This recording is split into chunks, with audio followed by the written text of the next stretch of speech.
Well, hello Internet, and welcome to part 3 of my Inkscape video tutorial. In this part of the tutorial, I'm going to talk about layers, strokes, fills, tweaks, the tweak tool, gradients, the Bezier tool, the Pathfinder tool, and a whole bunch more. If you haven't seen part 1 and 2, you should definitely check those out, and I provide a link to those in the upper right-hand corner. Now, I have a lot to do, so let's get into it. Now, in the last part of the tutorial, I talked about layers briefly. In this part, I'm going to talk about them a little bit more. Let's click on the Layers tab right here, and here you're going to see Layer, and this is on the first layer, this rectangle I created. Now what I'm going to do is I'm going to come in here and add another layer. And like I said previously, you're mainly going to use layers whenever you find that you are always editing just some of the objects together and you're not editing other objects with them. Or you might create layers just so it's easier to select certain objects without having to worry about accidentally selecting an object that is on another layer. And of course, you can change the position in which you put your new layer in. I'm going to have it be above current, and I'm going to hit Add. You can see here, I am now selecting layer 2, and if I go and draw another rectangle and change the stroke color on it, it is now gray. It is on another layer than layer 1, which is going to hold our blue rectangle. Now, since I have that selected, I can come over here and do things like change the opacity on it and lower it. And you can see the opacity changed on the entire layer, or raise it back up. I can also hide it.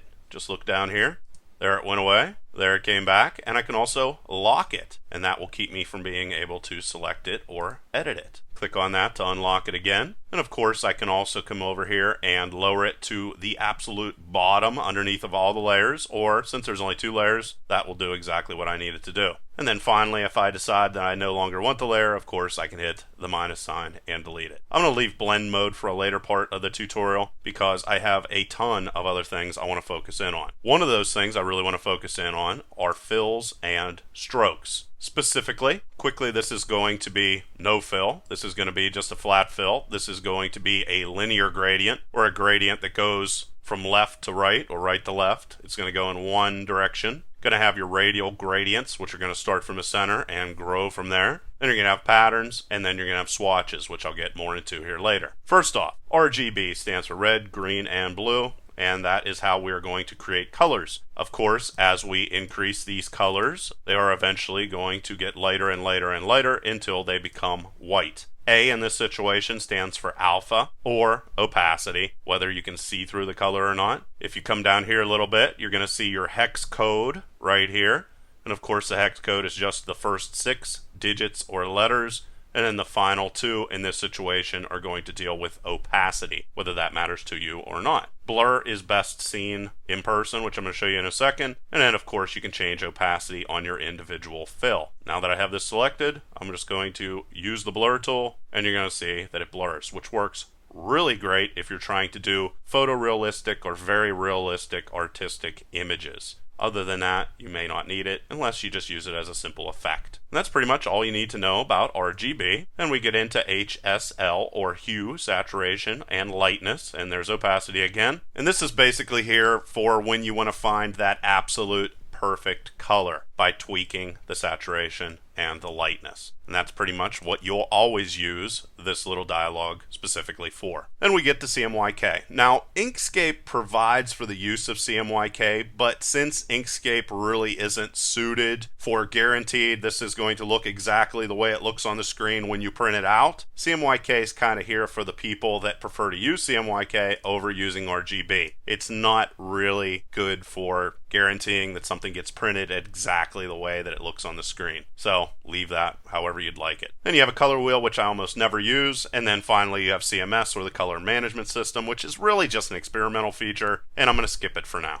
Now, since we're specifically dealing with color, or in this situation, a rectangle, which I am particularly fond of, and you have it selected and you want to change its color, real easy, you could just come down here and click on this, and it's going to change its color. If you'd also like to change the stroke, first I'm going to go into stroke style so we can see this, change this to 10, hit enter. You can see it has a stroke. If you want to pick a stroke from the palette underneath here, hold down shift, and now it's green. If you want to just change the fill for an object that's selected, just click. And if you want to change the stroke, hold down the shift key and click. And you can see that is changed. If you can't see any of this, view it full screen. it's an HD video. The Swatches dialog over here, of course, may be something that's more convenient for you to just cycle through to find different colors. And of course, if you want to change and open up different types of swatches, that is available for you. However, for the most part, I just use the Inkscape default swatch library. The dropper tool is actually quite cool, and by the dropper tool, I mean this guy right here. And of course, we get it with a shortcut of D, but I'm going to create another rectangle over here. Now, if I have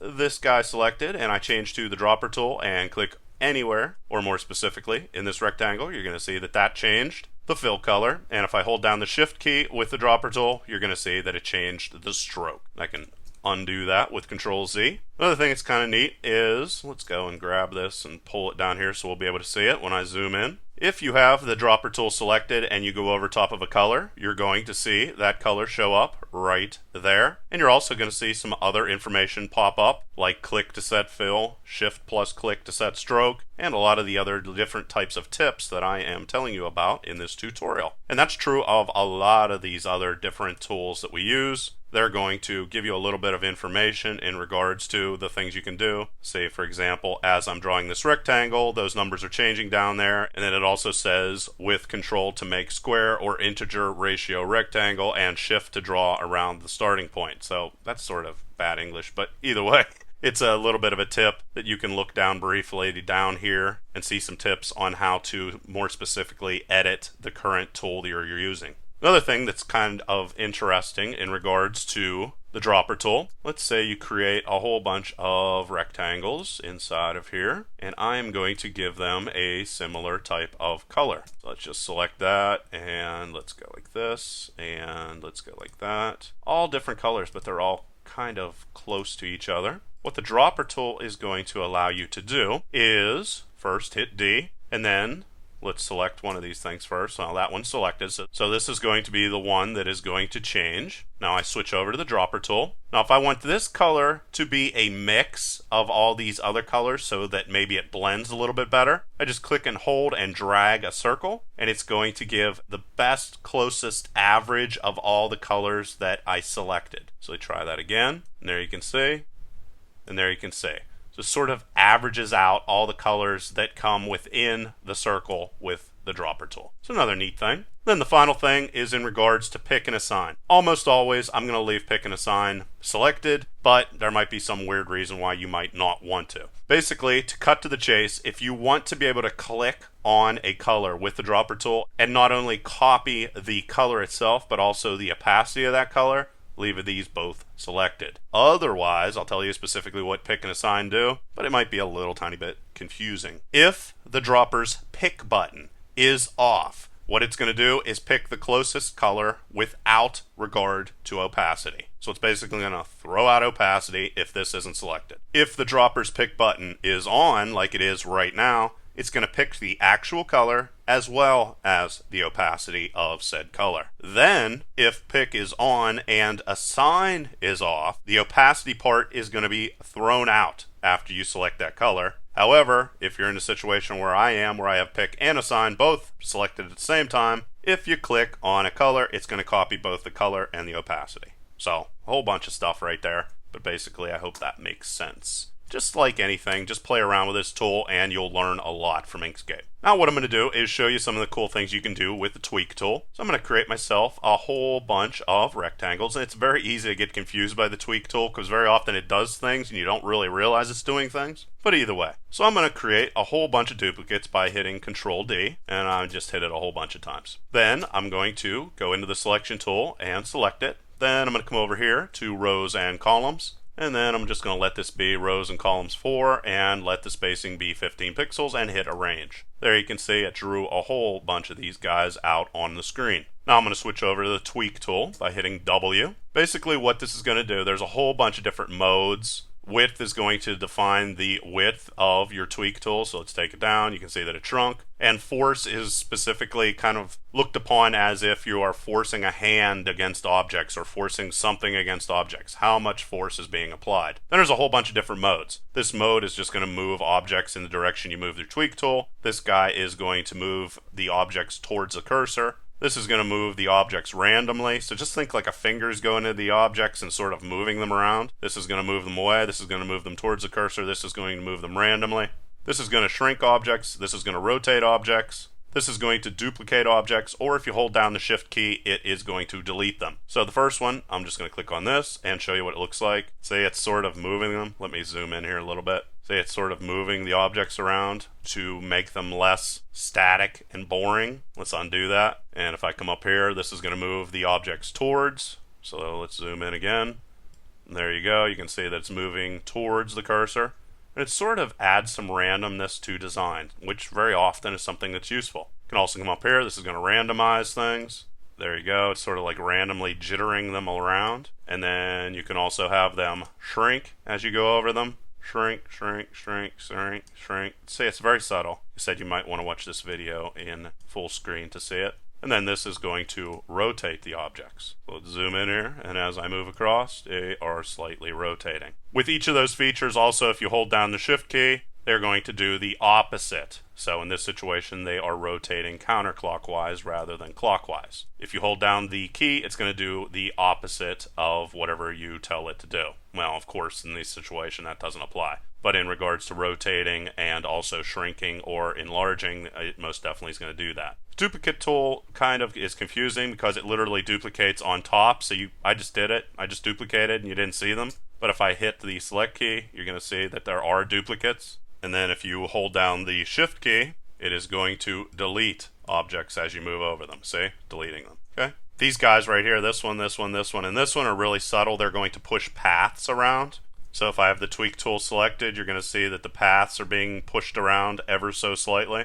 You can see there they are. They're sort of like moving apart from each other. And this is going to cause paths to be attracted to each other. So this is definitely a tool that you want to play around with to see exactly what it does. But basically it just makes boring things less boring. Then you have something that's really cool. This selection right here is going to change the paint color for you. I can just drift over these and slowly change the color for my objects, which again adds some interest to them. And this is going to jitter the colors around inside of here, kind of mess around with hue and saturation to do a little bit more dramatic sort of effects. And then the final one here is going to blur objects. So there it goes. It's blurred and blurred. And basically what you're going to be able to define with the tweak tool is, do you want to be able to change the hue, the saturation, the lightness, and the opacity? And of course, if you just want to change saturation, well, you would just select saturation and turn off hue, lightness, and opacity, and so forth and so on. So that's the tweak tool. Pretty much everything you can do with the tweak tool, but really you're only going to learn it if you go in and play around with it. Still kind of neat though. And that is going to bring us into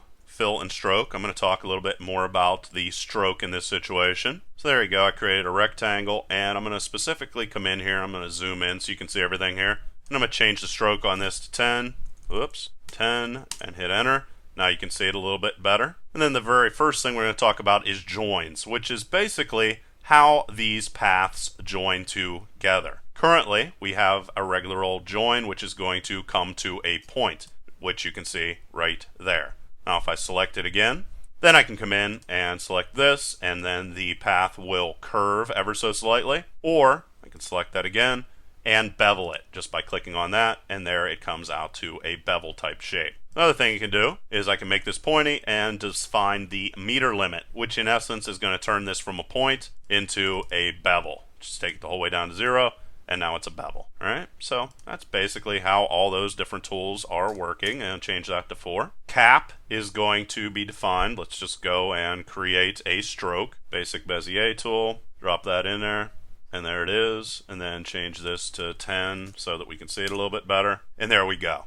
Now the cap is currently set for square, which is exactly what it is, or butt as they refer to it. I can also make it round. Now it's round. Or I can make it square and then sort of protrude off of the top of the stroke. We could also come in here and define that we want it to be dashed in some way, like that, and you can define the distance between the dashes or the dots or all these other different options that are available to you by playing around with this number right here. So there we go, and how that affects that. You can also change the starting markers, which would be at the end of the point or the beginning of the point. I'm going to leave it set as none. You can also have the mid markers, which normally causes a little bit of goofiness You can sort of change the way the line looks as well as the ending markers, and you can see there's a whole bunch of arrows and dots and all sorts of different options that are available to you. So kind of neat. You can also blur it. You can also change the opacity. And that's pretty much everything you can do in regards to strokes except for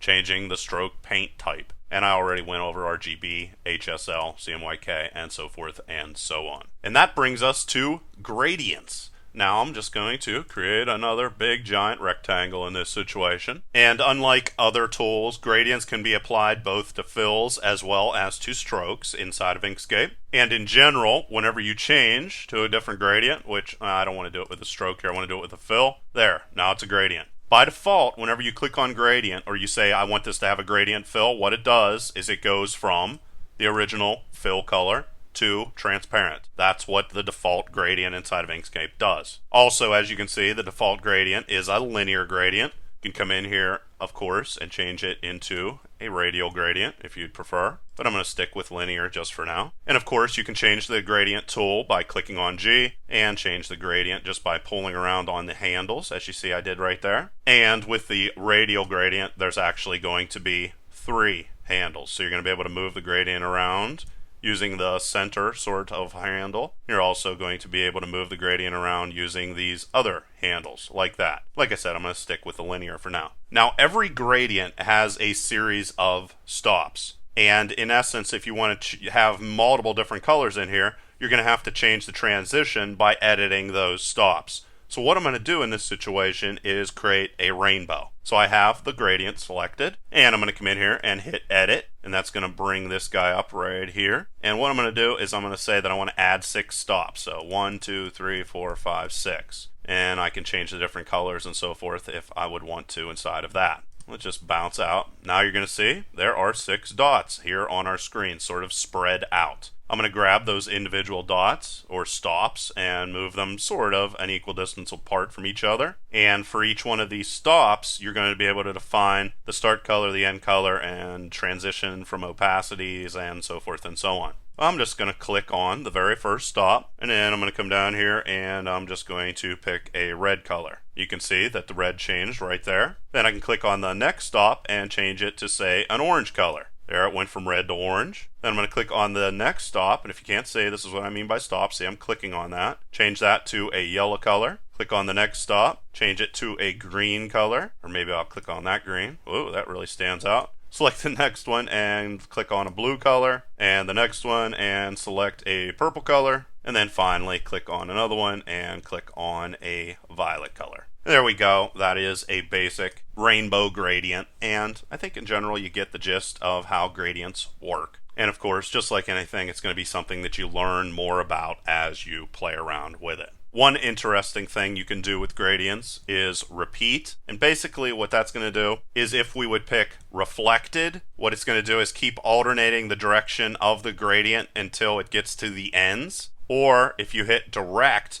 it's going to repeat the gradient from end to beginning, and it looks kind of nasty. Here, let me just show you. Let's leave this as none. Let's deselect our rainbow, or let's just delete it even though it's quite pretty. Draw in our rectangle right like that. Switch over to gradient. There you can see that. I'm going to create a couple additional stops. I'm going to hit edit, and I'm going to say add stop, come in there, and then what I'm going to do is take the end, move it over here like that, and then I'm going to give these a little bit more defined type of color. So I'm going to change this to a white so that you can see this a little bit better. Change this to a red and change this to a violet, and then leave this be blue. And then on top of that, I'm going to drag it in here a little bit. And then what I'm going to do is get the gradient tool and change this to reflected, and you can see what it does. And then change it to direct, and you can see what it does. See how that's harsh? So basically what it's doing with reflected is as the gradient ends, it's sort of going to take what was at the end and put it at the beginning for the next part,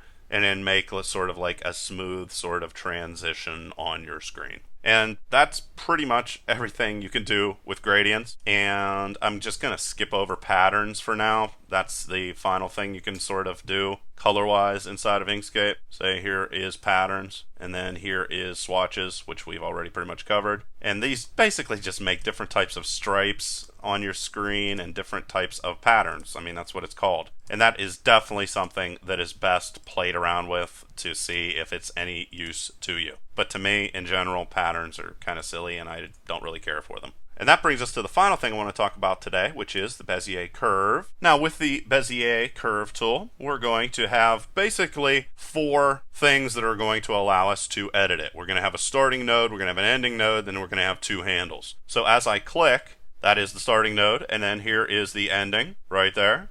And then I'm going to be able to use my handles to define what the curve is going to look like. And in essence, that's pretty much all you need to know about the Bezier curve. I mean, it's something else that we're going to be playing around with a lot, and I'm going to get into more in regards to what you can do with it, such as draw different shapes and so forth and so on. I'm running a little bit long, so I'm going to skip some of these other little tools. But it's very important to understand that the fills for the curves that you draw are going to fill out and show up on your screen even if they don't connect. The ending point or the entire path isn't completely drawn. So let's go in here to fill and change it to a fill. Now you can see there's no stroke down here, but the fill still filled it in. And I'll push some of the talk about the Bezier tool to the next part of the tutorial so that I can fit in a whole bunch of information in regards to how the Pathfinder functions work inside of Inkscape. So let's say we have 2 rectangles. I'm just going to draw 2 rectangles here on the screen. And when I talk about Pathfinder tools, I'm talking about path, union, difference, intersection, exclusion, division, and cut path. Now basically, these are extremely functional, and you can pretty much see exactly what they do just by looking at the little shape next to their names inside of Inkscape. So if I get rid of these strokes by selecting both of these objects and then clicking down here on this little X as I hold down the Shift key, that's going to get rid of those strokes. Then what I'm going to be able to do is come in here and click on Path and Union. And what it's going to do is it's going to turn those 2 shapes into one new shape, which is kind of interesting and very, very useful. You can also select both of them, come into the Path tool again, come down to Difference, which is basically going to delete whatever is on top from the object that's on the bottom. So Path and Difference, and there you can see that deleted. Undo. And then with intersection, what it's going to do with both of the objects selected, if we click on intersection, it is only going to leave those parts in which both of these objects overlap, right like that. You could also do exclusion, which is going to do the absolute opposite of intersection, which it's going to delete anywhere where these 2 objects overlap, right like that. Division is going to delete the object that is on top, and then on top of that put like a cut mark in the object that remains. As you can see right there, now I can come in here and select this and pull that away if I'd like. And then finally, cut path, when you click on it, is basically just going to leave the path for the objects. And if we would come in and create a stroke for them, you're going to see that that stroke is there, and where it overlapped, it is going to have a stroke that you can sort of like pull away. So there is a rundown of numerous things in regards to Inkscape. In the next part of the tutorial, I'll focus more in on the Bezier curves and paths and all the other things that I haven't covered yet. Please leave your questions or comments below. Otherwise, till next time.